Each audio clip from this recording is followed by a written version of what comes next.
Good morning, everyone. It's my pleasure to welcome you to this morning's discussion, in which we explore the question of why are ad hoc military coalitions on the rise in Africa.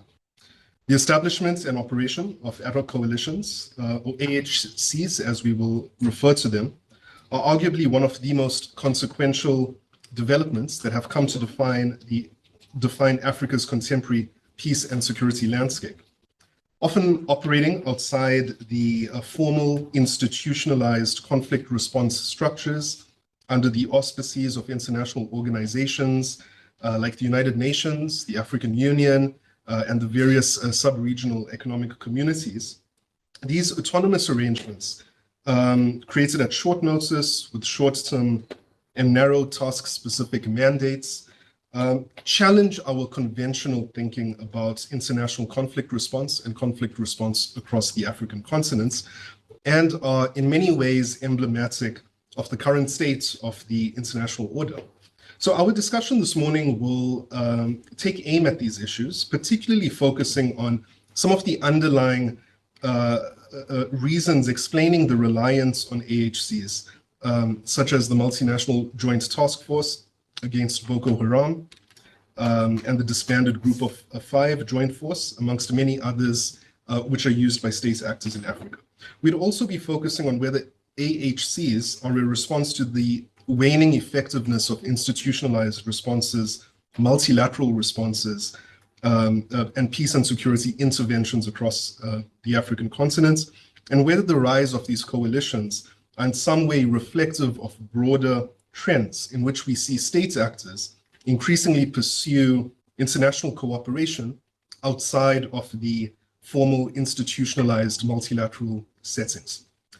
So this should be a fairly straightforward, lighthearted, and uncontroversial discussion. And we're joined this morning by an esteemed panel of speakers, Dr. John Karlsrud, who is a research professor at the Norwegian Institute for International Affairs.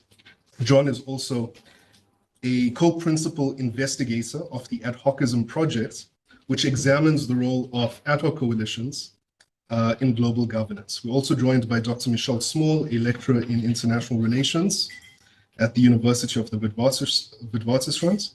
Michelle also serves as a special procedures expert on the UN Working Group on Mercenaries. We're also joined by Dr. Torsten Knopka, a lecturer at the Chair of Military History at the University of Potsdam, focusing on conflicts and peacekeeping in Africa. And Torsten was also interestingly deployed in the European Training Mission in Mali in 2015. And last but not least, our very own Dr. Dawit Johannes, project manager and senior researcher at the Institute for Security Studies. This event is jointly organized by the University of the Witwatersrand, the Norwegian Institute for International Affairs, in collaboration with the Institute for Security Studies, and of course with the generous support of the Research Council.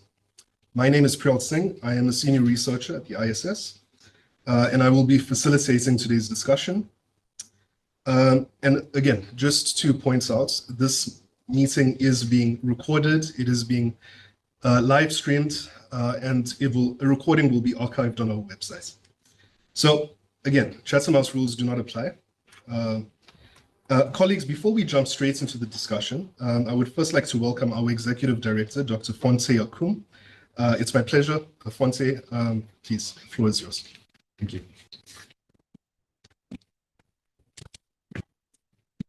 Thank you very much, Priyal. Distinguished ladies and gentlemen, colleagues, partners, it's a pleasure to welcome you to the ISS, and thank you for bringing this conversation to the ISS this morning. It's a very interesting concept, and it always evokes a lot of memories when I speak of ad hoc security coalitions. The reason being, my entry point was about 8 years ago as a deputy head of the ISS office in Dakar. We did a lot of work with the MNJTF and the Joint Force G5 Sahel as well. And today, almost a decade later, while the Joint Force G5 Sahel is sort of disbanded, the MNJTF rocks on. And I think there is a lot of sense in actually bringing together academics, practitioners, and also think tankers to engage on a key issue, which I would not look at from the international relations prism, but I think it's essential to actually start from the state prism. Because a lot of the issues that we are seeing at the moment, the key fundamental question we should be answering is, what are ad hoc military coalitions meant to solve? What problem are they meant to solve, in fact? And if we focus on the problem, we realize that the problems are complex, and we've got to get into the nuances of these problems. These problems occur largely on the margins of states, borderland regions. They are cross-border in nature. And to a large extent, they are very dynamic and shifting. However, when you look at a lot of the coalitions that have been formed, the MNJTF has its joint operational headquarters in N'Djamena. The Joint Force G5 Sahel had its operational headquarters in Niamey with its secretariat in Nouakchott. However, the rules of engagement were hardly adapted to the problems that they were meant to solve, right? So we'd need to interrogate the question of the state and the state's capacity to exercise full territoriality as a prerequisite for those states to be to function in the international system. I know that we have international relations experts here, but a lot of the work that we have done has come from more of an anthropological understanding of the peace and security challenges on the border of states and broader questions about governance. Second, when you look at these military coalitions as well, they have very differentiated origins. Some could argue that the Joint Force G5 Sahel was basically stillborn to a large extent, given the composition, given the origins and all of that. You need to look at the concept of operations as well, the extent to which beyond the security aspect, to what extent a development and civil military aspect embedded within this concept of operations, and to what extent are they actually operationalized.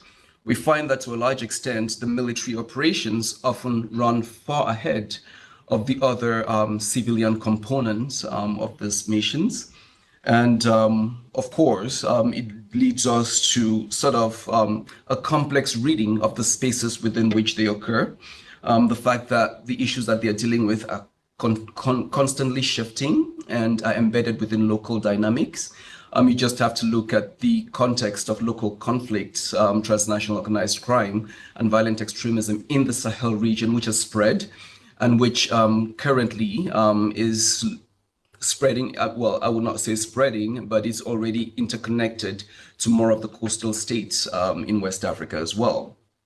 Given that complexity, and given the architectures that exist, I think it could not be a better time for us to be putting this at the center of our conversations, to try to get to a space where we can make sense definitionally of what these are, interrogate the rules, the international rules and norms that allow for the establishment of peace operations or military operations, but also centralize the issue of territorial administration and ways in which we actually explore possibilities for African countries to exercise full territoriality, because I think that's a central part of the conversation.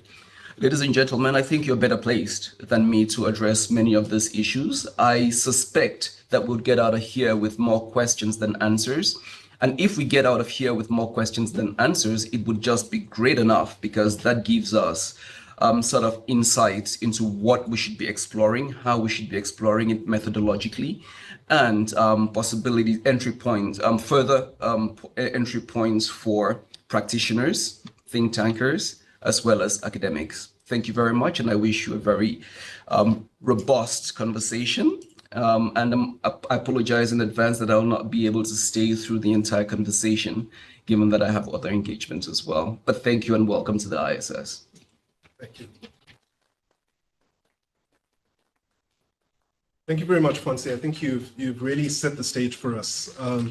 And just walking into the venue this morning, just on the margins of some of the side room discussions that we were having, and even some of the discussions that we had over the course of yesterday, some of the questions that always strike me, and I think Fonte, you mentioned this to me earlier as well, was how long is ad hoc? That's the one question we're always debating.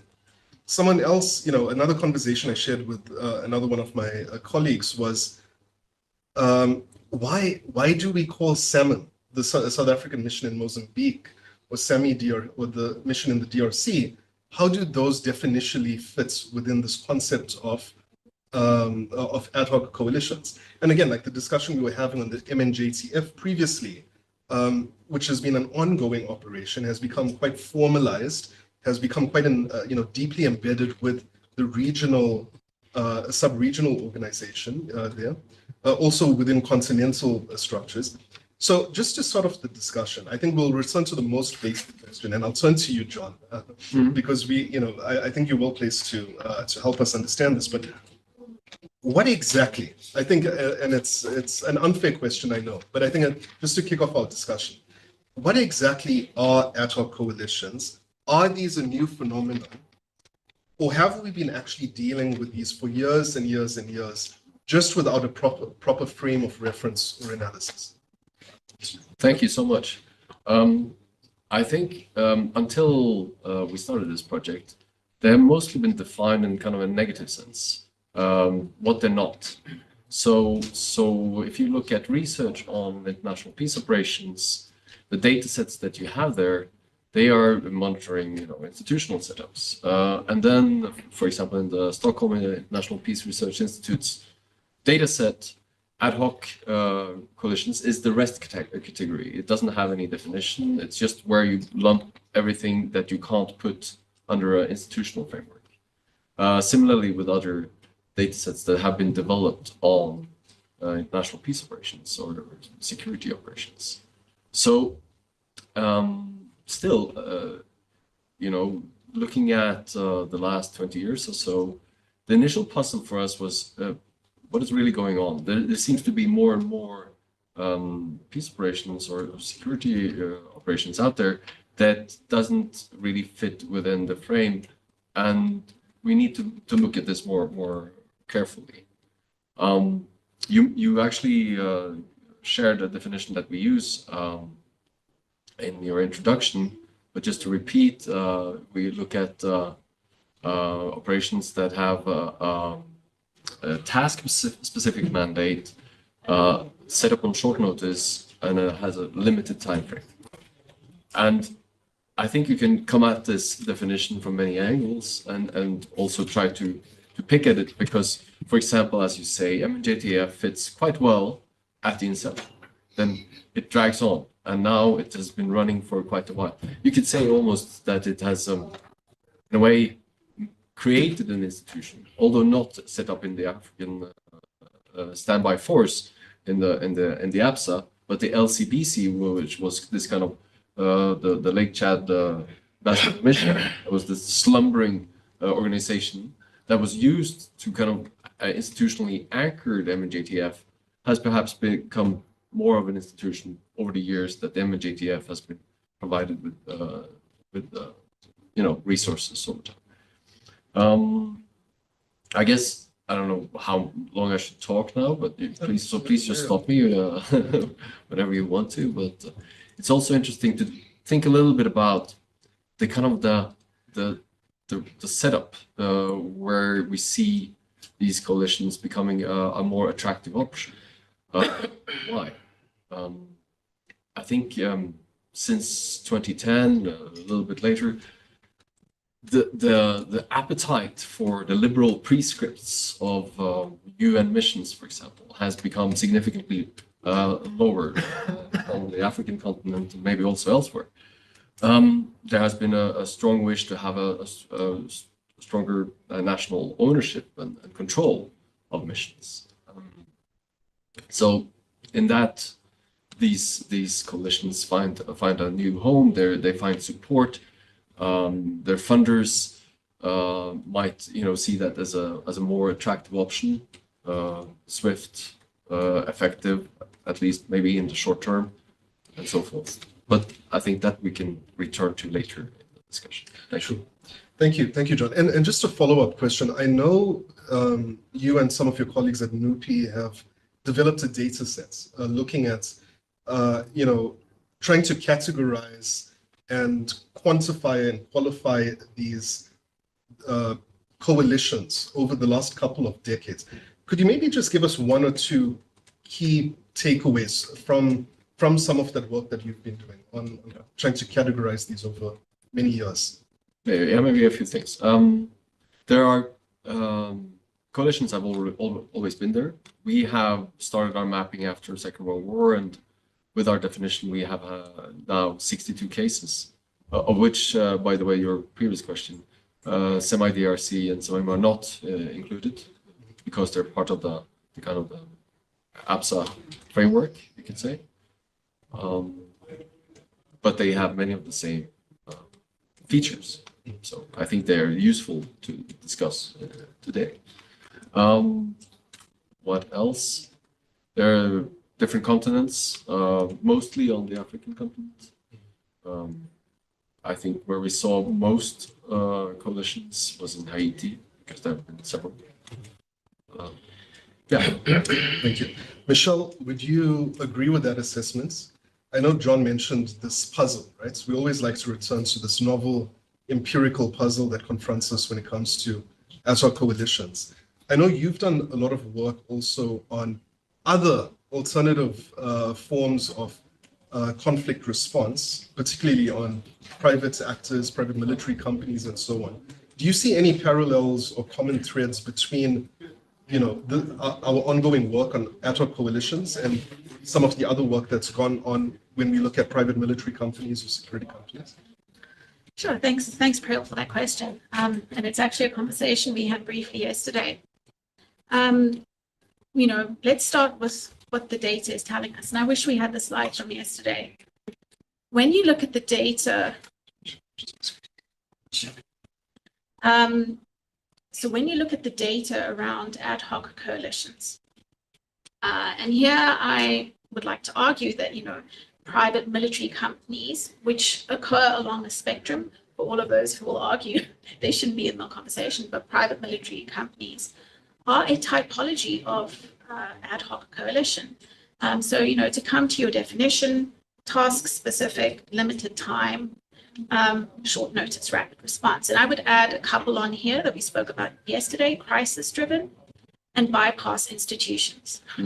Right. So PMCs being used here deliberately to not seek out consensus, to not seek out international legitimacy, and to bypass regional and international institutions. So I would add that onto the typology definition here. And arising as alternative arrangements, as you mentioned. So to come back to the data, when we looked at the graph yesterday that was put on, PMCs and various outfits have always been around, right?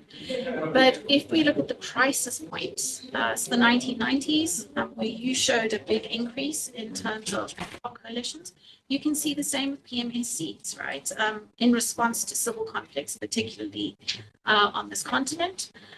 2001 was another turning point in terms of 9/11, but also Libya was another huge leap in the numbers, and I can give you some vague numbers in a minute. And then, of course, from 2020, when we start seeing return of the coups.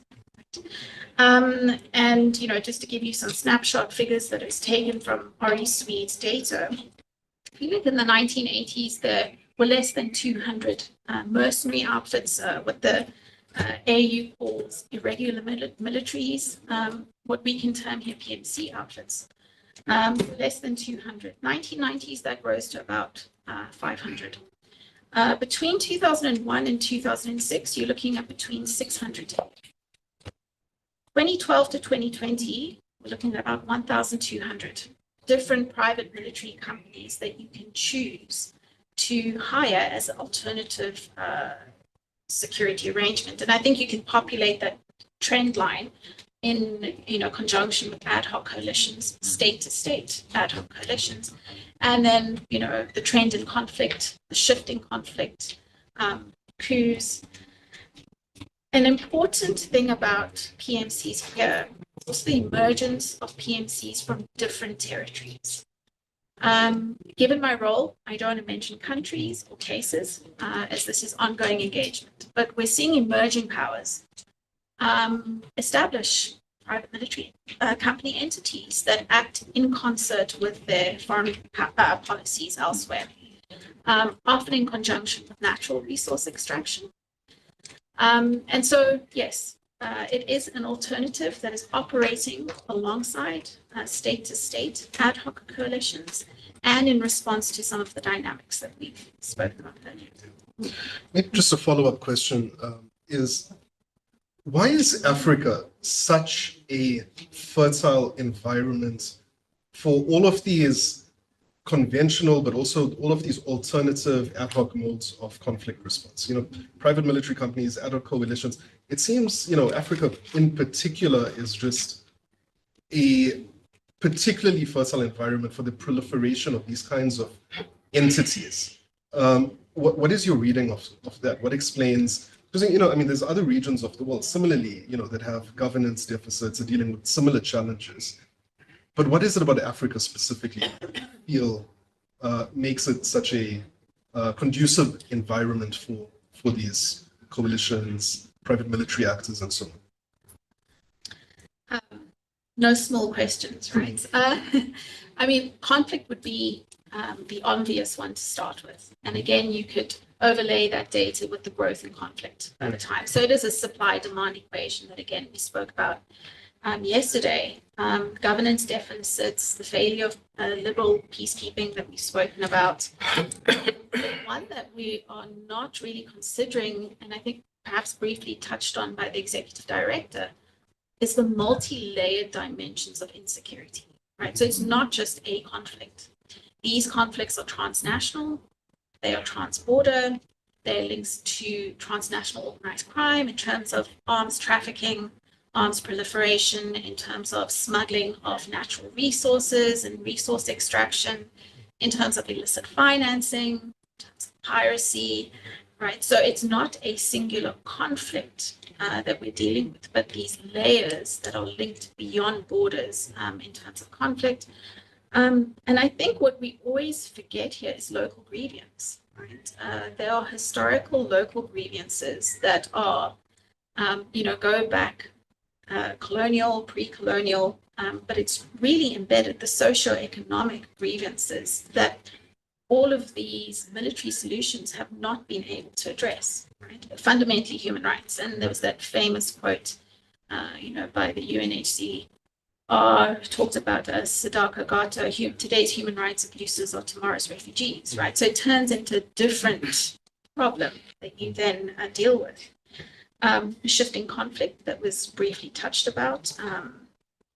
And then I think one that we must consider in terms of this evolving environment is African agency, right? There is a security regime crisis, and it's not just a governance deficit, but it is also Africa inserting itself into the geopolitical environment and seeking out solutions from the different ones that are being offered that are on the table.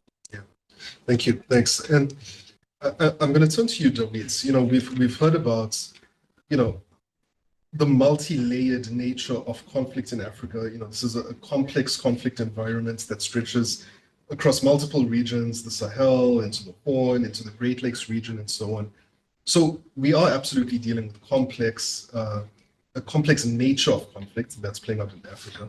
However, there's also the fact that what makes Africa quite a fertile ground for these kinds of ad hoc coalitions is maybe the shortcomings of our conventional responses, right? The architecture that we've invested in financially, diplomatically, and so on.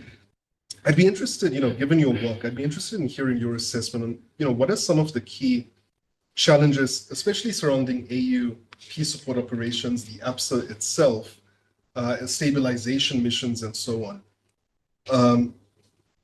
what is your assessment of that? Do the limits of those missions, do the challenges that they've encountered in recent years play a role in making alternative modes of conflict intervention more attractive, more viable for state actors? Yeah, thanks, Fred. I think this is one of the most explanatory factors. But I think let me start by affirming the original operational design of AUPSOs, or what you just called institutionalized approach to dealing with conflict. It used to make perfect sense for the times that they were established in. So they're meant to deal with a particular trait of that particular type. So that's why we argue in our various research that these mechanisms are results of their own time. So what we see as a key challenge is the low level of adaptation to the evolving conflict dynamics, but also the policy environment as well, but also the waning political will of member states to effectively make use of these instruments. So we have to see this both sides. One, the level of adaptation of these instruments, and secondly, also to continuously for member states to exert the level of political will. So if I may continue a bit in terms of the level of adaptation, the adaptation required to a continuously evolving conflict dynamics, that is the most obvious one, but also to the policy environment, especially when APSA was established, or since APSA was established, we've seen significant change in terms of the level of role and agency and assertiveness of regional actors. And this might be considered a positive thing for the larger part, but at the same time, we also have to take into considerations there are certain regions where we may not have a viable regional organization to deal with the crisis on the ground. And so the situation in Sudan is telling, and also the situation in North, if there is any, North Africa is also another important scenario to consider. Another area of adaptation is also there is a lot of shifting priorities from the host countries as well. So when you talk about PSOs not being able to handle some of the tasks they were given, that sometimes is also may not be commensurate to what those member states want them to do. So there is also that recalibration that needs to be adjusted, and also the adaptation required to the geopolitical and to the global environment, and which has significantly evolved. So the role of APSA, the role of AUPSOs was more or less accepted back then, but look at what's happening in Sudan, that's not a given anymore. So this needs to be considered. And then the issue of resources has been the longest challenge. So if you look at the 27 plus PSOs that has been deployed so far, the most cross-cutting challenge has been the lack of resources to deploy. So these PSOs are given, as some officials call it, 100% objectives, but without 100% resources. So there is a mismatch there. And at the same time, I mean, we've seen that most of these missions, including UN missions, have become victims of geopolitical rivalries. So all this needs to be factored in. And we also have to see traditional institutional responses for what they are, considering both their capabilities and limitations. Yeah, Dewisa, what I find really interesting is the fact that, when we talk about UN peacekeeping operations, we talk about decades and decades of history, of lessons learned that have gone on to inform the doctrine.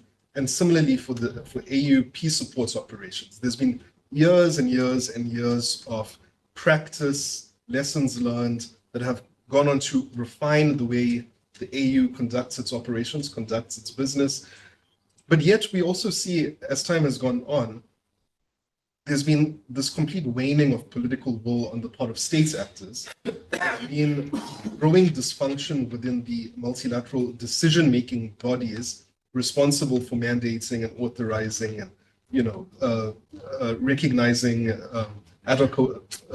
conventional missions like PKOs and PSOs. I wanted to get your sense on was there a particular turning point for you? I think you did mention a turning point somewhere here, but was there a particular turning point in which you could clearly perceive this waning kind of appetite or by state actors around the continent to pursue PSOs, to pursue institutionalized conventional responses to conflict, and increasingly pursue alternative modes of conflict intervention? I think it's difficult to pin down a particular turning point, but I would say, within the upside trajectory, probably Mali could be an important turning point in terms of the spillover effects of what happened in Libya, then also how it got to affect Mali and the entire Sahel region and everything. I think that must be an important turning point where member states have started to go into some sort of a frenzy mode of looking for alternative options, and that includes ad hoc coalition. But we have to face the reality. Ad hoc coalitions will not ultimately do the job that the traditional peacekeeping or PKO missions were not able to do that. Because, I don't know, after more than a decade of deployment in the Sahel, so one of perhaps most consensual agreement was that most of these deployments were offering military solutions and not addressing root cause. And then if you have additional ad hoc coalitions and everything, it's not going to solve the problem. Of course, we've heard yesterday that ad hoc coalitions are not meant to address these long-term issues and challenges. So I would say that this is an attempt to circumvent the crisis, the situation at hand, but I would say Mali is an important target. Thanks, Tobit. Torsten, I'd like to turn to you.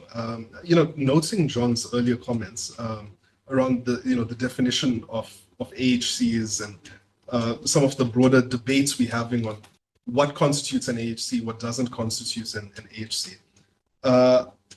I know for a fact you've also argued that older security constructs across the African continent. I think you mentioned like the alliances of SADC countries in the Second Congo War, for example, could actually be considered, ad hoc coalitions, fits into this definition.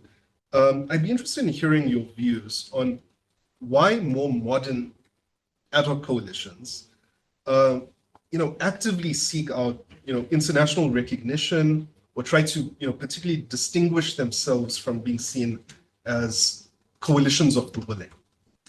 Yes, thanks for that. Actually, first of all, I'm really looking forward to read the article about the data sets, which is coming out hopefully very soon, in order to see, okay, what did they label as ad hoc coalition? So from the 3 dimensions he just mentioned, so task-specific, short notice, and limited time, I would say that a lot of different interventions in the past could perfectly fit into this kind of definition. So we have to actually look what does a coalition is to begin with, and then actually find dimensions which are connected to what a coalition makes. And I would slightly question if these new ad hoc coalitions, when we take the MNJTF or the G5, are really bypassing institutions. I would argue that they actually seek actively the assistance of these institutions, especially from the United Nations Security Council, in order to get a mandate, which most of the time they don't need, since they're actively operating on their own soil. So I would say they can do whatever they want in their own territory. So why do they need an active resolution by the United Nations Security Council? And I would say in this regard, it's just you need international support in order to get international funding and to get international assistance, especially from material side. And as we have heard, that funding and then even the capabilities to do something are usually what most of the African armies are lacking the most. Then it's a very, very important part that these new ad hoc coalitions, as we have seen in the past couple of years, are actively seeking these kind of assistance to do what the national armies are not capable to do. So they are looking out for, let's say, different kind of resources. And yeah, actually following on that, the question is always, okay, what do the international donors are doing? We know that it's tricky hard right now to address anything in New York in the Security Council, and that there will always be challenges between different actors if those ad hoc coalitions are getting the international support they want. And we have seen in the past, most of the times, they do not get what they really want.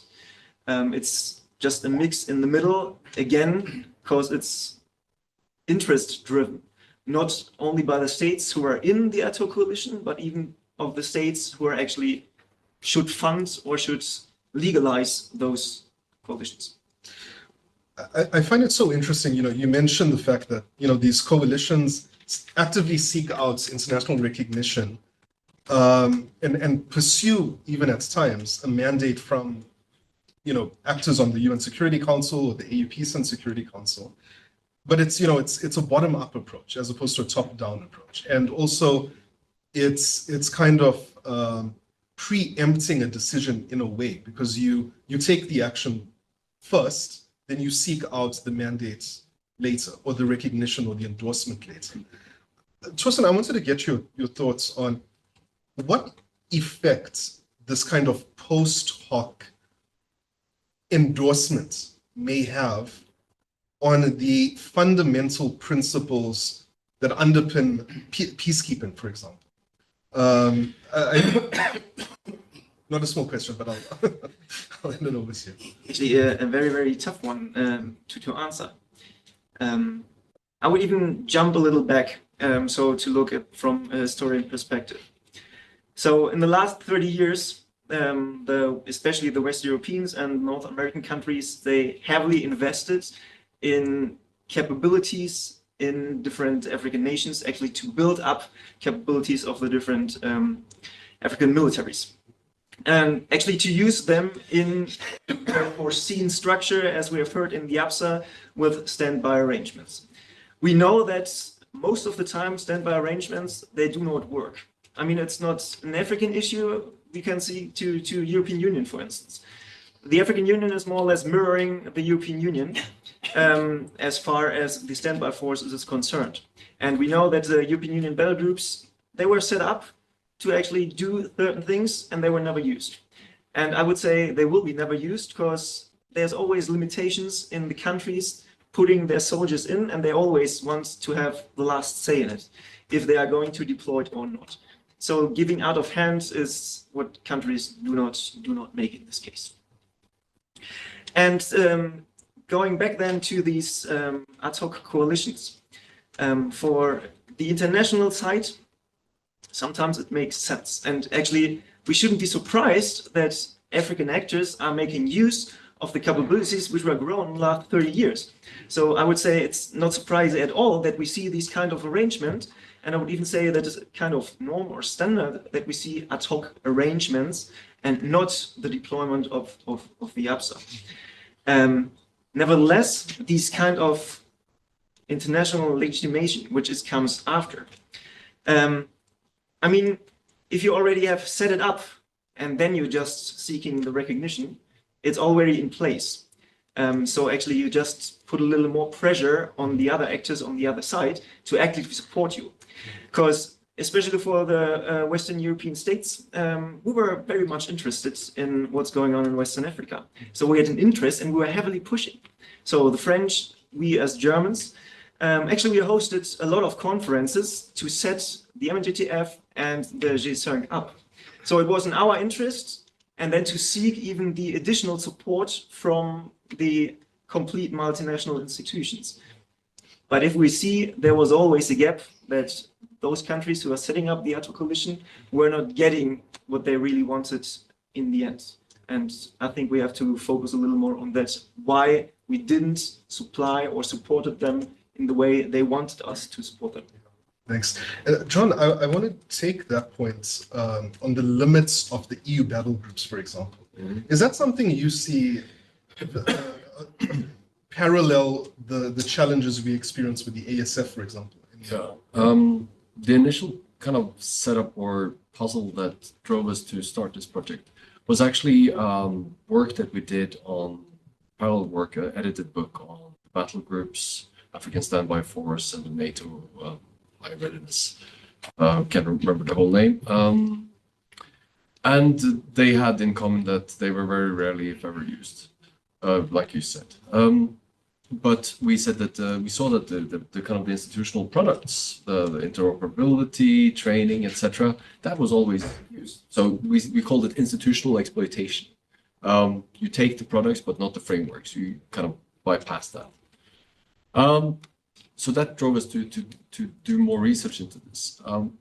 I think I want to pick up on kind of the two questions that you talked about: recognition and resources, and the kind of the post hoc. For example, SEMI. It's basically that the EU, the UN, they're more or less shut out. They are being involved to the degree that it's necessary to access resources. So on purpose, quite clearly, they try not to get the mandate because that would be an EU operation. You want as little involvement as possible, but enough to access, for example, EU money. And that threshold is fairly low. That's a recognition, that's an endorsement, something like that. The authorization. Everything that is below, there's 4 types of ways that the EU's Peace and Security Council can engage with a coalition or a mission. And that's from mandate, authorization, endorsement, and recognition. I guess that's the hierarchy. And so it's a quite, utilitarian way of engaging with these institutions.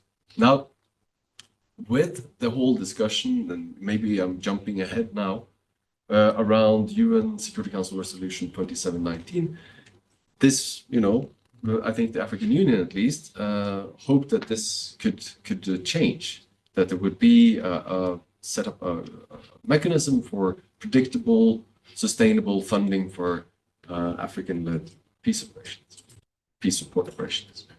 I wrote somewhere that they won the battle, but not the war, maybe lost the war, because at the end, the resolution is so strict, and it explicitly says that operations that to be access this funding mechanism has to be AU-led, has to have a mandate from AU, so they have to be proper AU peace support operations, i.e., not coalitions, not outside of the system, and they have to have this fairly strict financial and human rights accountability frameworks around it, planning as well.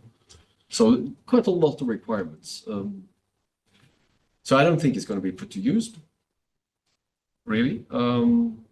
But I think it provides perhaps a kind of an incentive structure to develop capacity at the AU. And if then the funders, because that's the crux here, if the EU then actually follows suit and starts to put some of the same provisions to access EU funding, then maybe something could happen. If not, the EU is still going to be left in the kind of the wake of developments. John, before I turn to Michelle, maybe just one final point on that. What would you say? I mean, when we think about what's semi-DRC, for example, or SEMIN, or the older G5, your argument is that some of those state actors that formed that coalition sought to, I mean, obviously they wanted to access resources, but would you go so far as to say that continental actors at the AU were willing to almost just outsource their decision-making functions to, by giving them recognition or endorsement? Would you go so far as to say that these multilateral actors on decision-making bodies at the AU or at sub-regional level are basically just outsourcing what is supposed to be their decision-making powers? I don't know the insides of PSC politics, but I'm sure that there's pressure from key states like South Africa when they set up some EMO or some DRC to get some kind of recognition for the mission, to get that kind of legitimacy on the African level. But that also creates access to funding. The funding issue is always there. Look at Haiti these days. It's there's the police mission that has been mandated by the UN Security Council. It's a coalition, Kenya-led. it has 400 people on the ground, and it's just not enough money. And the US, they don't want to cough up all of it. So I think the consideration now is, should we bring it back into the UN fold, just to be able to access assist contributions? Because so far it's not doing well. Thanks. Michelle, I'd like to in light of all of these reasons we have, some of the challenges we're facing with conventional responses, why, some of the reasons why state actors want to actively circumvent institutional settings, and so on. Do you see this trend in which, ad hoc coalitions are becoming so normalized and becoming, do you think they're going to become just a default feature of our peace and security landscape across the continent moving forward? I mean, we've commented on, the parallels between the battle groups, for example, and the ASF. Do you think we can turn it around, that the ASF can be rejuvenated, reviewed, resuscitated? And even if it is, do you think AHCs will still be a feature we'll be grappling with for years to come? So to answer your question, and also to pick up on what my colleagues have said, there's an idiom in English about it's better to ask for forgiveness than permission. But with this sort of arrangement, neither is being sought. It's just happening. And I think there's a split in how states are approaching this. There's one group who believe that ad hoc coalitions are absolutely the way forward in terms of, some of the things we've touched on: efficiency, competency, specialization, less cumbersome in seeking consensus. We talked about deinstitutionalization yesterday. And in that way, they contribute to security. So that's one school of thought. And then the other school of thought, the other school of states, really see ad hoc coalitions as undermining international order, right? Undermining the institutions which have upheld peace and security internationally and on the continent. And in this way, are undermining security. Where does this take us? It takes us to the position that we're in, which is the stagnation, this hiatus within institutions, in part due to the geostrategic politics that are going on, but also due to the experiences. And in the cases that have been mentioned, you've seen all of the kind of security arrangements: traditional peacekeeping, ad hoc coalitions, state to state, and then private military companies, right? And fundamentally, these are all military-first approaches, right? They are not addressing the root causes. And we'll keep coming back to this over and over again. So in terms of, is this a viable and durable model? I don't know, but it's still not addressing why the problems exist. And so we'll keep returning to the situation. And that's probably one of the most concerning aspects out of all of these developments, right? The fact that, in maybe I'm being a bit too naive or idealistic, but I think maybe in the early 2000s, maybe the 90s, early 2000s, there was really this sincere drive to build our peace building architecture, our capacities for peace building, to refine and cohere peace building interventions and responses across the world. And I think, the world we live in today, we are just not as naive as we once were, but we've also just become completely disillusioned with, I know for a fact, there's a peace building review that's going on. There was the big summit of the future that was supposed to revive, multilateralism. And I think all of us are maybe a bit too disillusioned, a bit too skeptical these days. And we look at these militarized responses as kind of like the only viable intervention that can be invested in practically. I think it's just a bit sad, but that's where we are right now. Dorit, I'd just like to ask you, because I know you've done a lot of PCRD work, peace building work, and so on with the AU. Do you think these military first, militarized responses, and the general trajectory of our peace building discourse over the last decade. What's your view? I mean, is this a net positive or a net negative? The influence of AHCs with regards to our focus on peace building, on reviving a peace building architecture, and so on. Do you think we can revive this? Do you think these two phenomena can exist side by side? That we can have meaningful peace building strategies and interventions in Africa operating alongside ad hoc coalitions?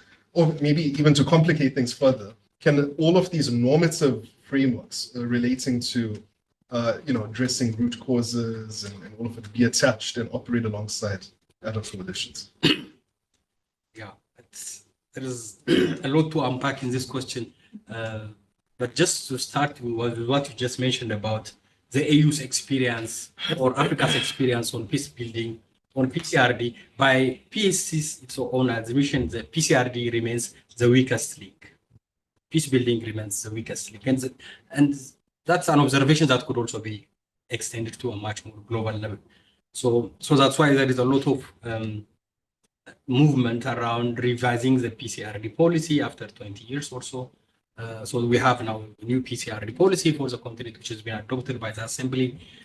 Now, the crux again goes back to what member states are going to do with those policies. So that's why when we start talking about issues and problems at a Pan-African at an African level, I think we need to take it one step level. And how does it get domesticated at a national level?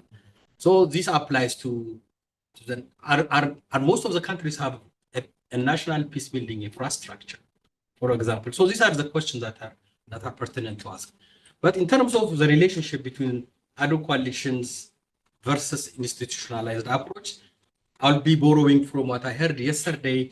Mainly, the relationship between the two of them should not be a zero sum, it should be a positive sum. And there is a lot of complementarity, and that arises because of various reasons. First of all, the inadequacy of any single instrument in terms of handling the crisis of the continent. So whether it is the UN peacekeeping institutions or AU or by the regs, none of them are adequate in and of themselves to handle situations by themselves. So we have to start by realizing that. And secondly, also, there needs to be a lot of complementarity between these actors. And we're also facing a crisis of legitimacy, a crisis of effectiveness for most of these intervention mechanisms. UN, AU, regs, you name it. And most of the crisis situation, like Sudan, that's what they are exactly telling us. So it should not be an either or question of ad hoc or versus institutionalized approaches, but more of a how do we get a complementarity. And another way to look at the complementarity between this instrument is also to look at them as elements within a particular toolbox, so that you will be applying a particular instrument as it fits the context. So in a nutshell, what is required is more of integration and complementarity between what's called ad hoc coalitions and institutionalized response frameworks. Thanks, David. I know there's many conflict prevention practitioners that will be offended that you said peace building is the weakest link. They'll often say conflict prevention is the weakest link. We have a communique that exactly says peace building is the weakest link in our works. Torsten, I'd like to turn back to you. In light of everything we've discussed so far, what do you think should we be looking for? Maybe as researchers, practitioners, in better understanding some of the short-term and long-term implications of ad hoc coalitions with respect to the broader peace and security environments across the continent. So actually, to begin with, I would even, let's say, question the military-first approach. So when we look on the side of the donors, especially the European Union, yes, they're investing heavily in ad hoc coalitions from a military point of view. They're spending tens, hundreds of millions. on the same point, they are spending billions, not millions, billions into development projects. So from a German point of view, we're always spending more into development projects than we have spent to the ad hoc coalitions, where actually we are getting criticized from those actors that we are not supporting them how they want to be supported. So I would say we have to look into what is exactly going into those coalitions, where is the money going directly to, what is it used for, and what is the outcome. The same is true for every development project. So actually we have to review everything we did in, let's say, the last 30 years, because I would even question that the institutions we have so far were able to, secure those countries, those continents, because actually if we would have security, there would be no need for ad hoc coalitions or other security arrangements. So I would say the institutions we had so far failed in a way, and the outcome is that we have different actors. Yeah. No, thanks. I think that's an excellent point. And I think we should circle back to the funding related issues a little bit later in the discussion.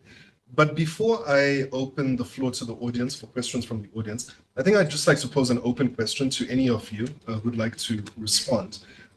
Just in closing, before we turn to the audience, what kind of support, meaningful, maybe research support, technical support, should researchers from academia, think tanks, and so on, what should we be focusing on in order to support African countries navigate some of the pitfalls, some of the opportunities even that may be associated with the rise of the prominence of these ad hoc coalitions? Open question. Well, actually, I didn't answer your question before at all, so I will jump in on the first one.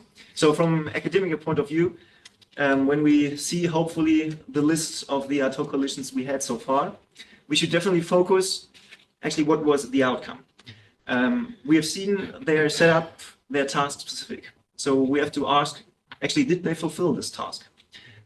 You said before, yeah, they are used because it's more easy to handle them. But is it really the point? Or is it just like the MNJTF? Is it going differently? And is there an end, actually? G5, well, actually, they disbanded even before they really started to tackle why they were set up in the first place.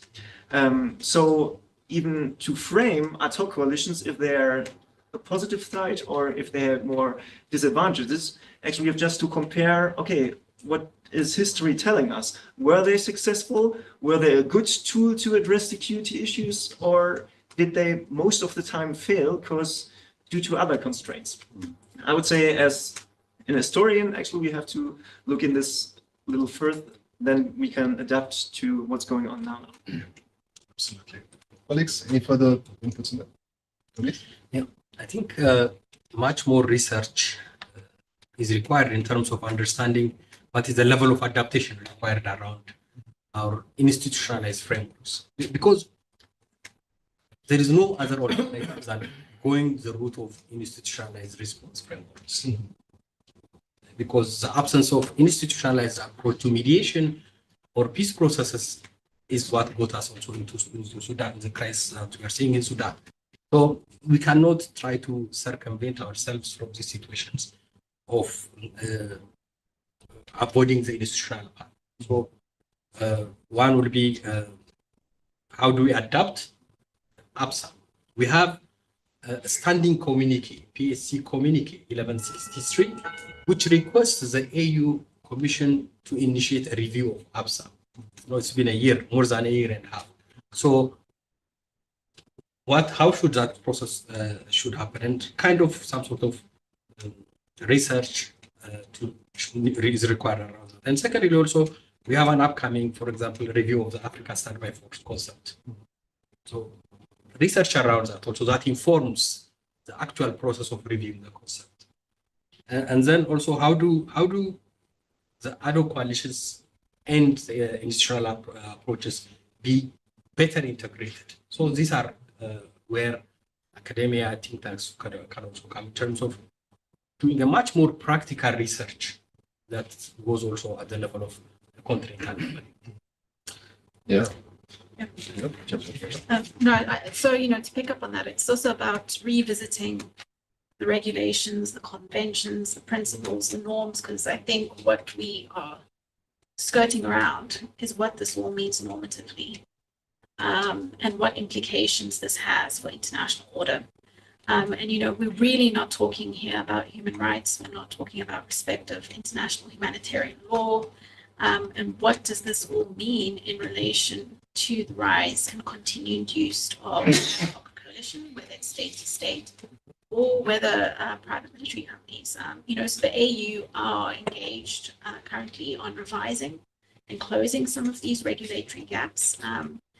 But again, we stand at this precipice of a consensus problem. So I really think, for research, if researchers can identify how to close those gaps, how to underpin those norms in these new activities and coalitions, that would be a step in the right direction. Yeah, just kind of revisit some of the points made at the beginning. There are 59 conflicts in the world today. That's a record. So I think it's in the strong self-interest, and many of them here in Africa. So it's in the strong interest of the states of Africa to try to address this in a meaningful and long-term manner. And that would be not militaristic, I don't deny that the military can have a useful role to stop conflicts. But the way we see it in many places, it's more like a continuation, and there is no real end to it. So in the absence of more holistic approaches. So yeah. Oh, these are excellent points. And maybe I'll just throw in a final, just to weave in the final issue before we go to the audience, the funding issue, and specifically the issue around European funding, EU related financing, and the change in their financing vehicle from the African Peace Facility to the European Peace Facility. It's a very important issue from a technical support perspective, because I think many African countries, actors across the continent, may not completely grasp the complexities or the long-term implications of what effect this may have in terms of the institutional landscape for conflict response across the continent. Again, open question.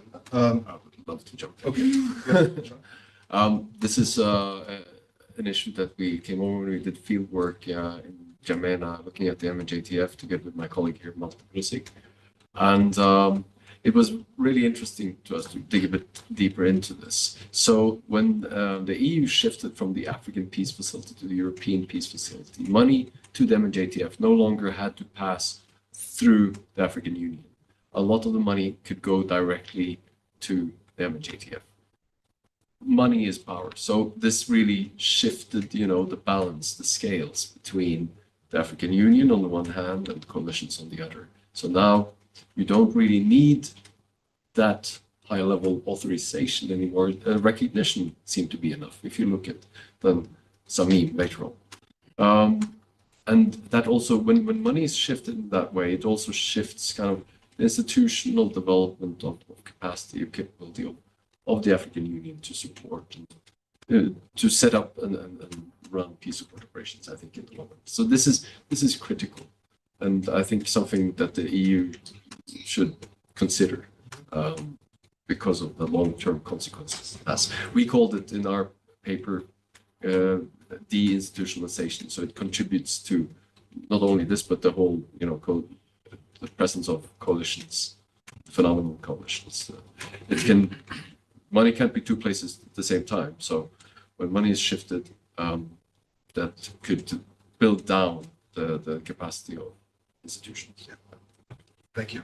Any other comments?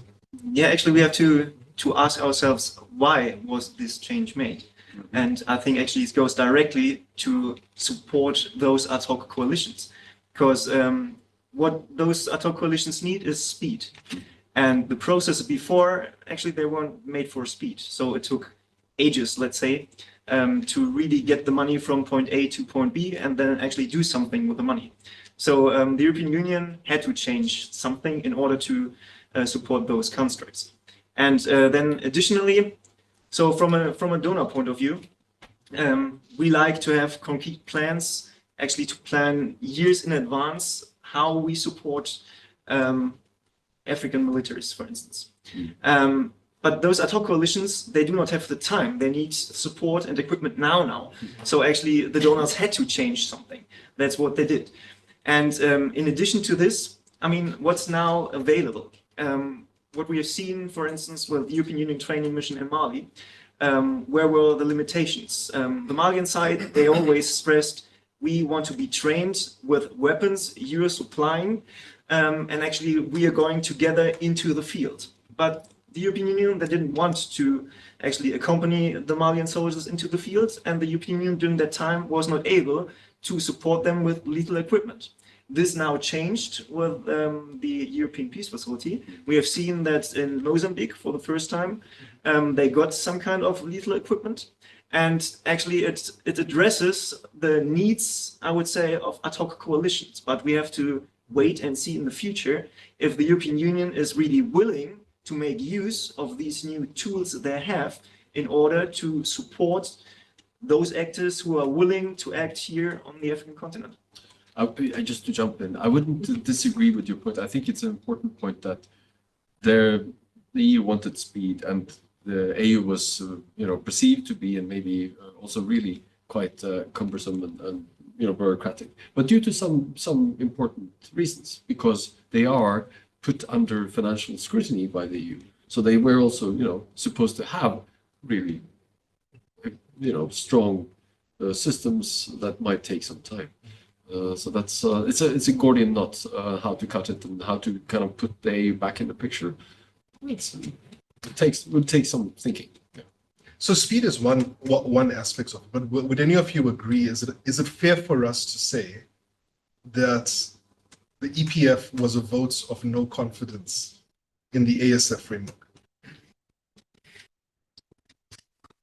No one wants to remember. It's the Chatham House rules don't apply. So you'll be judged by the courts of. Okay, we'll leave it open for now, right? I don't know. Again, I wasn't on the inside of the EU thinking there, but the result is very much so. I think it moves in that direction. Okay. So, sure. Colleagues, at this point, I'd like to open up to questions from the audience. We'll take a round of questions from the in-person audience, and then we'll turn to the online audience.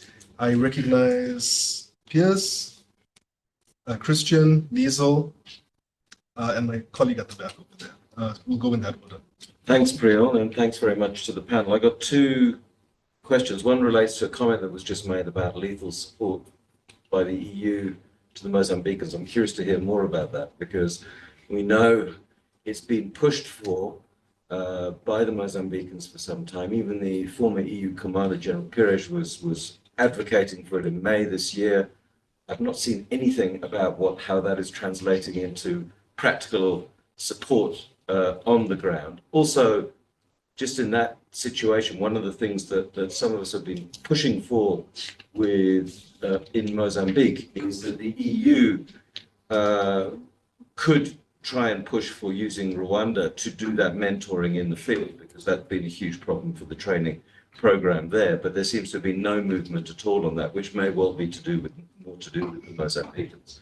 The second question is there a clear connection in the overall research on ad hoc coalitions between the typologies of government and their relationship to the kind of coalitions that they put in place, and the kind of actors who are part of those coalitions? For example, the PMC comments that were made earlier, which I think are very important to include them in that mix.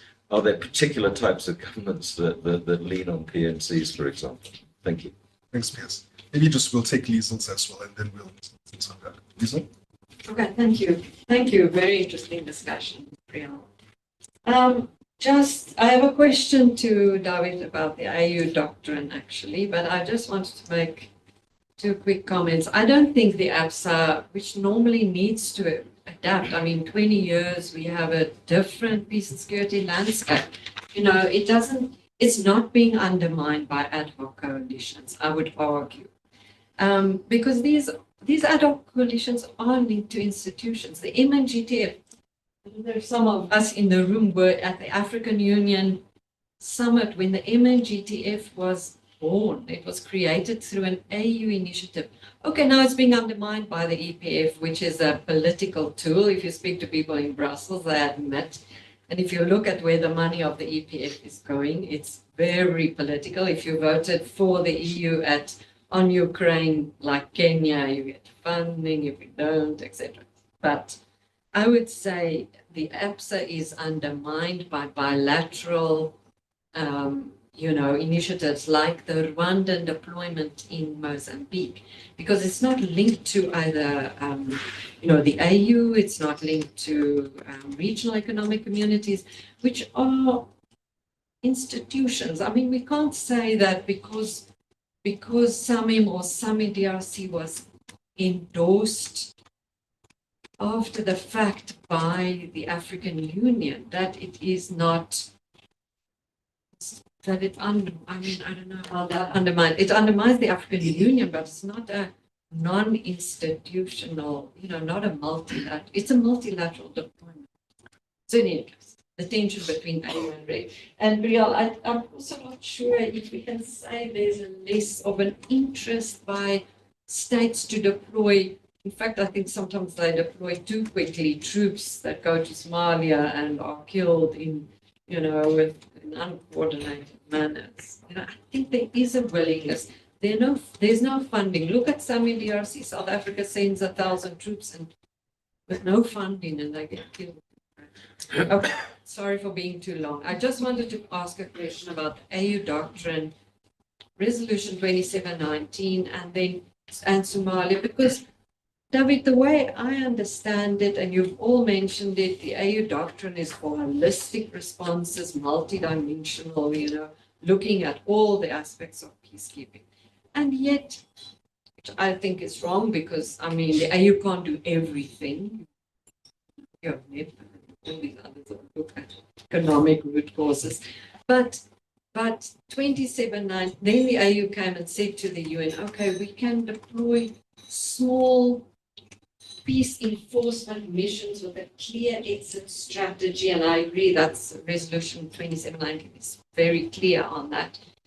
And then the AU comes and says, no, actually, we can't do that in Somalia. We can't just send a small little force with no police or no civilians because it's not part of our doctrine. I don't understand how does that work? How do you get around it? Thank you. Thanks. No problems. I mean, apart from the questions you've raised, I think you've also, the comment you made about post hoc endorsement or recognition having a negligible impact, or we shouldn't pay too much attention to it. I think that's also an important point for us to interrogate. I wish I could respond to it, but I'm just the moderator for this discussion. But I think we have enough questions just to chew on from there, and then we'll come back to the other two minutes. So colleagues, it's open. Actually, I will address the first one, and I will definitely deeply disappoint you because I do not know what's really going on the ground. I was just referring to the statements the European Union made in the past, where it was explicitly stated that the money they're giving actually consists of lethal equipment. I do not know what they meant with lethal equipment specifically. But for example, with the J5 before, it was always stated it's non-lethal. So it was definitely a difference concerning this one. And actually, I'm looking forward what really the outcome is in Mozambique, because when I was there the last time, even this was stressed multiple times. And even though the European Peace Facility was set up, everyone still claimed, well, actually it takes much too long before we see something visibly on the ground. So we can really ask on review then the feasibility of this new, tool of the European Union. Typology. Kind of disappointing again, I guess, but Norway is one of the most frequent participants in coalitions. So typology it's across the board. Everybody likes things that are quick, efficient, flexible, easy in, easy out. Yeah. Sure. Thank you for your question, which I'm going to skirt around. In relation to the typology of government and are particular governments using PMSCs, is what we've seen governments with really insecure environments. And to come back to the typology, there's crisis-driven interventions and crisis-driven applications in this regard. So, it's important not to only focus on the government that is using the private military company, but also the dynamics that it's connected to. And I keep coming back to this around natural resource extraction, around illicit financing, around arms proliferation. So perhaps here that is where there is a divergence to talking about the state-to-state ad coalitions versus PMSCs and PMCs, which are used, to plug gaps. I'll try to respond to Liesel's comments, both on APSA, but also on the case of doctrine. And I think on the APSA one, the idea of reviewing it or revisiting it is very critical from a various point of view. First of all, how is APSA in terms of how did APSA instrument fare in terms of preventive diplomacy, conflict prevention? How is the PSC instrumentalizing the early warning information indicates? How does its decision get implemented to member states? And this gets to the crux of the issue. How does the issue of sovereignty play into the mix right now? How does the issue of EU-REX relationships? So we've been literally skirting this question, trying to provide a technical solution to otherwise a very deeply political problem. So there needs to be a holistic interrogation of the concept, precisely to ask what is the kind of collective security instrument do we want that is effectively capable of addressing the issues. That's on the APSA front. Second, on the question of, if I get you right, in relation to the implementation of 2017-19, if the AU is insisting on coming up with multidimensional capabilities, I would say that's a justifiable position. Otherwise, it would reduce African actors as security providers only. And that's not something that should be acceptable. And also something that's sustainable. So it's good to have this multidimensional approach to the extent possible. Then who's going to do the political side? Are we going to outsource it to other actors? So I think this is my first response. Jump in on that question as well. I can't remember that I saw anything regarding small missions in that resolution. It should be AU-led and I guess multidimensional. And then regarding Samim, well, it was multilateral, but was it multidimensional? No. And what is the result today? Did it solve the problem? Not really. So.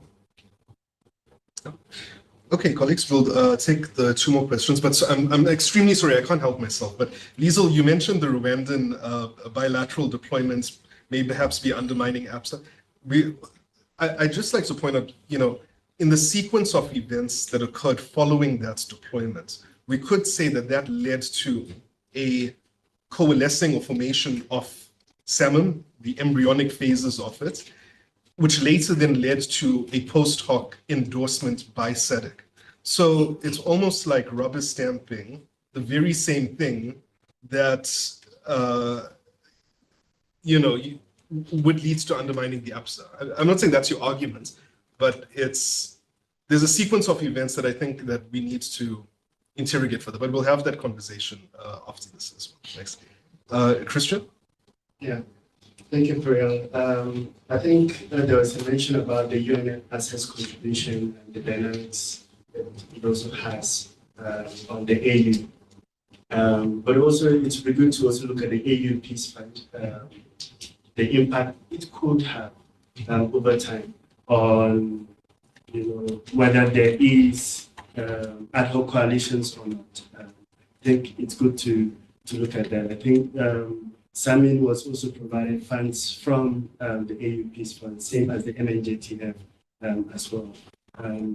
I think over time, there could be a serious conversation around how to do that, but it could also come into being a politics, around, okay, who receives, which region gets those funds, how it's being dispersed and all that. I think it's something that is brewing on the platform that it becomes critical. For instance, I know one of my colleagues has also mentioned about the AU sending about $1 million for the Chad Basin project as such, but then it has already also sent a lot of funds also to Sami. So over time, there could be a possibility that regions will start demanding, where is our own share of the funds? We are all contributing to the peace fund. Where's our own share of the funds? And we could be able to form our own, whether it's ad hoc coalitions or whatever setup that we have. It's something that we need to, but I also want to hear your view on how we see that going forward. But I also wanted to reflect about the interest of member states in ad hoc formations. I know the discussion speaks about the bureaucrats, within the Africa, but when the G5 Sahel was formed, we had a nurtured process, that was ongoing at the time, which was trying to get different member states, including Algeria, different actors, to send a mission to the Sahel region and address the crisis. But it didn't happen because all the members thought that they are way off detached from that crisis. So I think it would be good to also hear your feedback around how we see national interests, evolving further, in deciding how ad hoc coalitions are formed and what becomes of the African Union in terms of its interventions going forward. Thanks, Christian. Yes, thank you. Thank you for the results. I just like have a quick question in relation to the presence of foreign military bases in Africa, in which we have seen them to proliferate in Africa. So I wanted to understand that perspective on how they support the ad hoc coalition, on how it has an influence or undermine the peace on, or whether are we having a situation where we see the emergence of these foreign military bases supporting these ad hoc coalitions, their operation creating a sense of dependency in which we are now talking about funding. So I wanted to understand.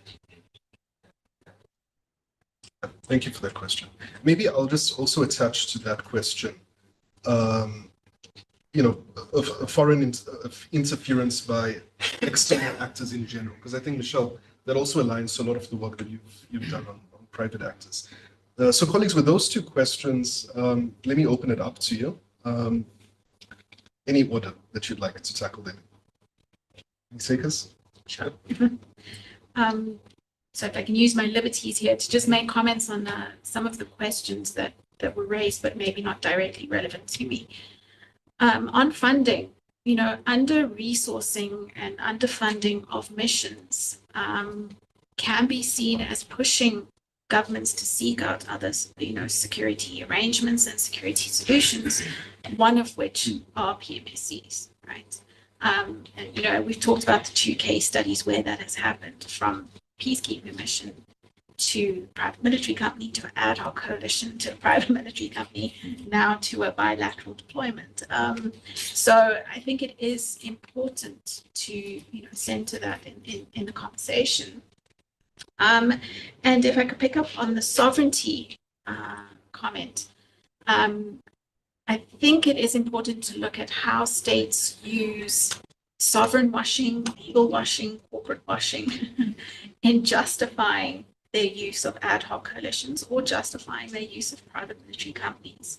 And whether that's for their own national interest or whether that is for a group of foreign and national elite interests. It's important to And that's why I said researchers need to do the work on regulations, norms, principles, conventions around these arising structures. So to come to the question that was actually directed at me about foreign military bases, there are about 50 foreign military bases on the continent. And perhaps, Elias, that can be your PhD topic, right? Is to look at, is there a correlation between states that are present in Africa and their support of ad hoc coalitions or their support of other security entities on the continent? So there's your PhD for you.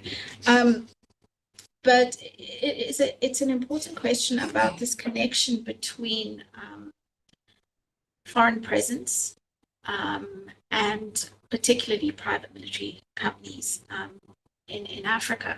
And that's why I keep coming back to the two schools of thought here, the split in states. Some who believe that, it is our sovereign right, it's our legal right, contract, and they're providing security. But I think we have to see at what cost. If we look in the particular cases that have been mentioned, the means that have been used have been indiscriminate. Mass human rights violations that have been either not documented or documented through open source intelligence means to show the rate of human violations that are going on. And that furthers the insecurity that you're then trying to address, right? It furthers the grievance. So yeah, that's my comment in relation to it.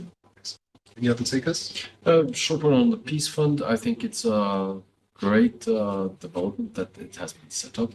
But I understand, at least my last time I was reading up on that it's an uneven contribution to the fund, and that also creates probably difficulties in agreeing on where it should be distributed, as you kind of hinted at in your question. So. Yeah, and then the distribution, it's more like symbolic, I would say. 1 million, it's money, of course, but in the larger scheme of things, it's still not that much. Of course, there's room for more, at least among some of the African nations. Yeah. Colleagues, at this point, I'd like to turn to my colleague Dennis in the back of the room, who will present to us some of the questions you may have received online. Dennis, would you maybe just go to the podium and direct these to us next?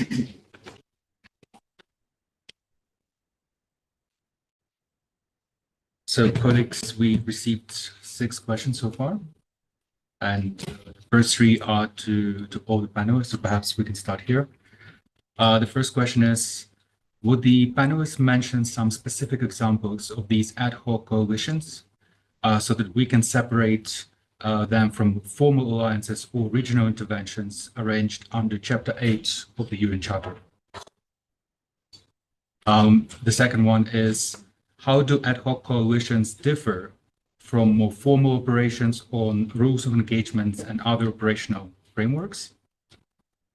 And the third one mentions that the United Nations, of course, has operations in many of these countries in Africa that the panel has referred to.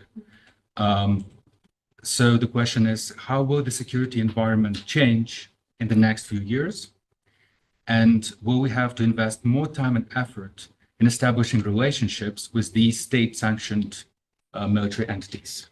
So I think we can end it here for now. Sure. Thanks, Dennis. Colleagues, open to you. On examples, maybe I think we touched upon a few already. So MNJTF, G5 Sahel. On rules of engagement, I guess there are not that many different rules of engagement. The humanitarian law is the same. Human rights are the same, but they're in either they're there on the invitation of a host country, or even operating within their own borders. You might have more to add on this. Yeah, I would say that's the specific difference we see now with the 2 examples given. It's not really the rules of engagement, but the aim why those ad hoc coalitions are set up. It's actually to fight. So most of the time, UN missions, they do not possess these kind of, let's say, powers because they have a complete different mandate. So most of the ad hoc coalitions we think about, which are ad hoc coalitions, were set up actually to do really the kinetic stuff in the field, which are the United Nations troops usually are not tasked to do. But we have seen, or actually we should look a little deeper here into how this mandate is really put into practice on the ground than to compare those ones with former traditional operations. Yeah, compared to UN operations, they're completely very different set of rules of engagement, of course. But I mean, compared to African support, peace support operations, that's a one type of operation that they can engage in. You'd agree with that? Yes, if you take the example of ATMIS and previously AMISOM, of course, it's a war fighting mandate, literally. So, yeah. Just to add is perhaps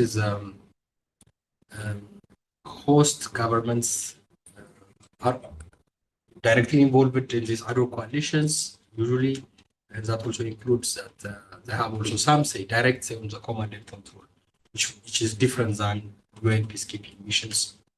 Definitely the force commander will not be from the host. The same can also be said about the kind of the level of infringement on sovereignty. At least from a perception point of view, this could be considered as less sovereignty infringing. But even to begin with, what kind of specific dimension those are? I would definitely say to begin with very small, they definitely need a label, own name. They definitely need some kind of own C2 structure, so command and control, which is under one banner. So we have one force commander. Actually, we could even argue that we should look a little deeper into if these force commander who was named for the MNJTF organization really has the power to do what he's supposed to do. Actually, I think there's more research necessary, but nevertheless, that we have these, I would say, a clear command structure is one of the necessities to have a NATO coalition, and then to have a difference to just, I would say, national interventions or even interventions by different states in the same country, even though they're just, well, maybe cooperating, but usually operating side by side and not with each other. Yeah, exactly. Yeah, so if I could just come to the last question that was asked on how will the security environment change in the next 2 years. It's the supply-demand equation again. The demand is there, and I think the demands are going to grow. We're not even mentioning non-traditional security threats and challenges, inflation, climate change, for example, in relation to cyber and digital threats, right? So we're not even foreseeing what's still to come. So the demand equation is certainly going to grow. In terms of supply, this is also growing. Again, not going into these specific details, but what we've seen in the work of the working group is that you have, 7 new geographic areas involved in sending entities into Africa who were not previously here. So in addition with the 50 foreign military bases, you now have 7 different geographical regions that are sending private military company entities onto the continent. And so this, it does set up dangers in terms of competition. In particularly around natural resources, where you have vying states trying to compete to fulfill the security gap through these private military companies. And that could take on a life of its own. Yeah, absolutely. Thank you, colleagues. Dennis, before we touch on the additional questions from the online audience, I'd just like to maybe just turn to this side of the audience. If there's any questions you'd like to raise, you can raise them now. Any responses? Nope. Okay. Dennis? Right. So the next 3 questions are directed to Michelle, John, and Torsten. Michelle, the question for you, would PMCs and ad hoc coalitions work in opposition to each other in some way? And you mentioned the PMCs earlier. For instance, in support of coups where ad hoc coalitions work to support governments and in some way to quash these forces? So that's the question to you. John, I think there was a very early question, so perhaps it was somehow covered, but can you throw more light on the time frame that you use in the definition of ad hoc initiatives? So, for instance, in West Africa, since the establishment of the MNJTF, up to the most recent junta alliance, none has specified a time frame for their operations. So I don't know if that makes sense. And a question for you, Torsten, on ad hoc coalitions, doesn't the seeking out endorsement and funding put them under a whole different regime of reporting on issues such as human rights and human security?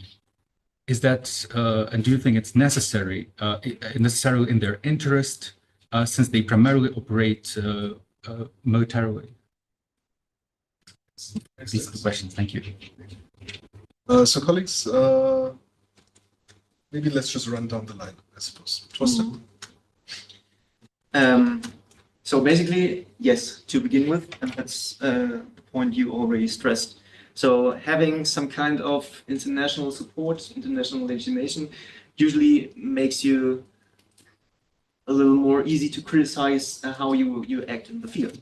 But I think even we have to a little more analyze if ad hoc coalitions really do behave in a different way than even the host nations' militaries did before they were setting up those ad hoc coalitions. So when referring to the G5, for instance, we could say, yes, well, there were human rights violations when the G5 actually was operating in the field. But for sure, there were human rights violations even before the G5 was set up by the national armies. So the question is here, actually, where is the difference? And does it really make a difference then in the field? And yes, for sure, the international donors, they have some kind of leverage when they're supporting, especially financially or material-wise, those ad hoc coalitions. Then if those human rights violations really are conducted, that they can say, yes, we will not fund you any longer, or will hold back some kind of technical material support. And I think we have seen these kind of things, especially in the G5, that some countries, some donor countries were putting pressure, especially on Mali. But then once again, we have to ask ourselves, was the behavior or is the behavior of ad hoc coalitions different than to the behavior of national armies? And I think here's definitely more research needed. Thanks. Yeah, and I think to pick up on your point and to stress the point I made earlier, this is where normative and regulative work needs to be done, right? That if we're saying that old institutions don't work and conventions then don't apply because these are new arrangements, well, then what are some of the principles, norms, regulations that underpin these new forms of engagement? And to come to the specific question on would PMCs and ad hoc coalitions work to support each other and governments? And I think that's what the question was asking going forward. This is really not for me to say, but I can tell you what is happening at the moment. One is that the AU is reviewing the Mercenary Convention, which they recognize as outdated and doesn't fit what is happening on the continent in relation to PMCs. And the zero draft is going up through the various chains. But the key thing is about consensus. Do states agree about whether PMCs are a viable, durable tool for security governance? And that is for states to decide. But to give you an idea, the OAU Convention, the 1977 one, only had 32 states that signed it. When we look at the UN Convention, there were only 37 states that signed it. So also at the UN level, South Africa is spearheading the IGWG, Intergovernmental Working Group on PMSCs, and trying to get that regulation to be binding. Reason being about all these gaps, right? Companies, commercial entities, ad hoc security arrangements can get out of committing to norm standards principles if they say we signed on to a legal contract with the state. Therefore, we're covered by sovereignty and national. So really this question about can they work together to either support each other, PMCs, ad hoc coalitions, or to support governments, this is where the work is underway at both the UN. Yeah, I think before you jump in, John, I think that's such a fascinating point because previously you mentioned the supply and demand of conflict needs moving forward, and it's almost like this is a marketplace, and you have certain countries that may have stringent regulations and red tape on car manufacturing. Some countries where you can employ children and flout the rules and procedures and produce much cheaper cars and just get the job done. And I think that kind of analogy. Look, it's not the perfect analogy, but when you look at the security environment we're in, the demands and supply and demand, yeah, many actors, it's just such a more attractive option, cost-effective option. It does the job, it fills the purpose they want, and you don't have to comply with these burdensome, regulatory compliance costs and everything that come attached with conventional institutionalized responses. So I think it's a fascinating point. Yeah, John? Yeah? Yeah, I agree. But you have to pay the costs of continued instability, I guess, and human suffering. On the time frame, in our definition, we said that when setting up these coalitions, they are set up for a limited time frame, typically 1 year. Now, over time, some are closed, some are institutionalized, and some just linger on. And that's probably a bit of a challenge because some of these, as they linger on, not institutionalized, not closed, are they still ad hoc? I guess that's a bit of an open question, but we've chosen to keep them for now. So open for your suggestions, how to further conceptualize this. I just see there's one question from the audience here. Yeah, please go ahead. Thank you so much. So thank you so much for these presentations who really, for me, emphasize that there's like geopolitical tensions in, say, regional organizations or the UN that kind of grid-like action and ad hoc coalitions can jump in. And so there's a lot of emphasis on supply and demand and cost-effective action, but I'm wondering also about the geopolitical nature of ad hoc coalitions, whether you can actually speak to that as well. Yeah, I'll jump in if it's okay. Sure. I think they're, of course, a reflection of broader trends in global governance, international cooperation. It's hard to come to agreement. It's, we've seen a kind of the liberal era is past. It wasn't very long, and so these kind of informal or more informal solutions to solve common problems, that's something that we can see across many different issue areas. And I think it's also then ad hoc coalitions is one expression of that, of many. Yeah, I think it mirrors, G20, BRICS, all these Africa +1 summits that we have that have proliferated in recent years. I think it's reflective of those broader trends as well. Dennis, do we have any further questions from the online audience? So colleagues, maybe as we move towards the conclusion of this discussion, I'd just like to do one quick final round. Any closing, just a minute, 30 seconds if you'd like. Any closing reflections you may want to share with us before we turn to our colleague, Malte Brosek? Nothing? I think we talked out. Thank you very much. Colleagues, can we have a round of applause for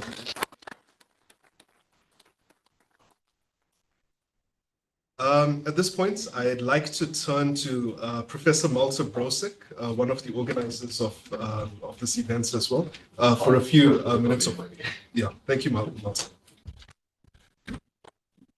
Yeah, colleagues, friends, Priyal, first of all, big thank you for ISS staff for facilitating us here, having us here, and also having the opportunity to reach out to others online. So this is really appreciated. As Priyal said, we are slowly approaching the end of our actually 2-day workshop in Johannesburg and in Pretoria. And I must say, I'm really impressed by the quality and depth of contributions that we could enjoy. So thanks to everyone sitting here and asking questions and speaking. I mean, we started with maybe more high-flying academic definitions and conceptualizations of ad hoc coalitions, but we also went very deep into how these ad hoc coalitions working on the ground or not working on the ground, right? And, you know, bringing these two aspects together, I think this is a big asset. And through the Atachism project, which is running for a couple of years, and I think most of us in the project have attended lots of workshops and they've done quite a number of presentations. I've never been to an event where, you know, we bring it together so nicely, right? And at that level. So that's really quite fascinating. Yeah. Instead of summarizing like everything that we talked about, which is basically impossible given the depth of the details, I try to maybe reflect a little bit on what could be a research agenda and some gaps in there, right? So it's not that we could answer all questions. That's obviously hardly ever possible in academic circles as well as in policy circles. We know that there's much more work coming up.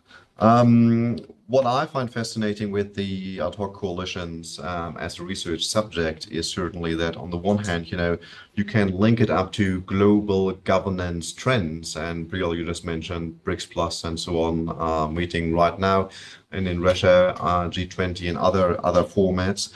I think in terms of the research, we are pretty strong in trying to root ad hoc coalitions in these kind of trends. But we are, on the other hand, not so strong maybe when it comes to the local manifestation. So there's also an equally strong bottom-up aspect to it.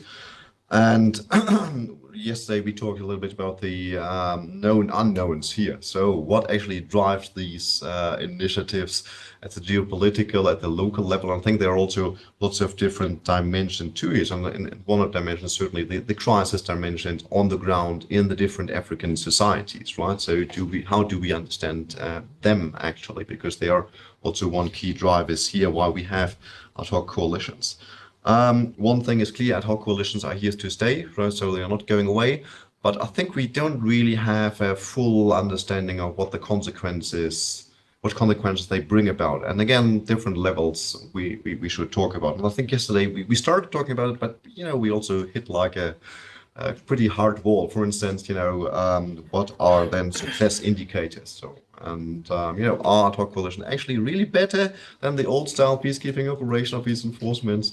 Right, so if peacekeeping is in a crisis, then maybe the next crisis already looming with ad hoc coalitions. Stuff like this, you know, are critical questions that need to be answered. John and I are kind of promoting the not idea, maybe concept of, you know, deinstitutionalization being one consequence of it. So skipping and skimming down of African Union procedures, for example. But of course, we talked about reform and rearrangement. So do we see deinstitutionalization or do we see a rearrangement of existing institutions and who's moving to the center, who's moving more to the periphery? I think this is an open game and question. So definitely we need to have much more input here. And then another point, of course, the exit options. So ad hoc coalitions are supposed to be rather quick and fast, but you know, what are the exit options? And this is quite a big question, important one.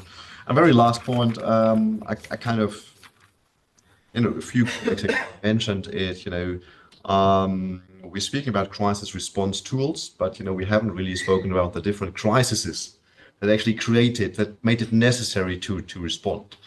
And I think the term polycrisis popped up a couple of times. And I think it's a very important one because there's never really a single crisis, but many African societies have to grapple with an enormous, you know, number of different crises which are intersecting and interconnecting. Do we really understand these crises? And then, of course, you know, if we are in a situation of a polycrisis and we have a single modular instrument like an ad hoc coalition, is that really the best instrument or not? I mean, these are questions certainly at the practical level and academic level that will come up. All right, not planning to do kind of a co-presentation here. And we are not exactly at the end of our workshop. Just want to say that for those who are in the room, we'll be moving on to the Norwegian embassy and have a lunch reception there. So there's a final opportunity to do some networking and discuss maybe some of those issues that are still open. Of course, I thank everyone who really contributed to this event here. So from our side, this has been really an enriching experience. And with that, I will leave it and maybe hand over to Rial and ISS colleagues. Thank you. Thanks very much, Mark. So colleagues, that concludes our discussion for this morning. I'd once again like to thank the co-organizers of this event, the generous support of the Norwegian Research Council, our panel, and we hope to keep this discussion alive at the ISS. It's an evolving topic, and I hope that many of you joining us online will join us again for many of the future discussions we'll be having on this topic. And with that being said, I'd like to call this meeting, this discussion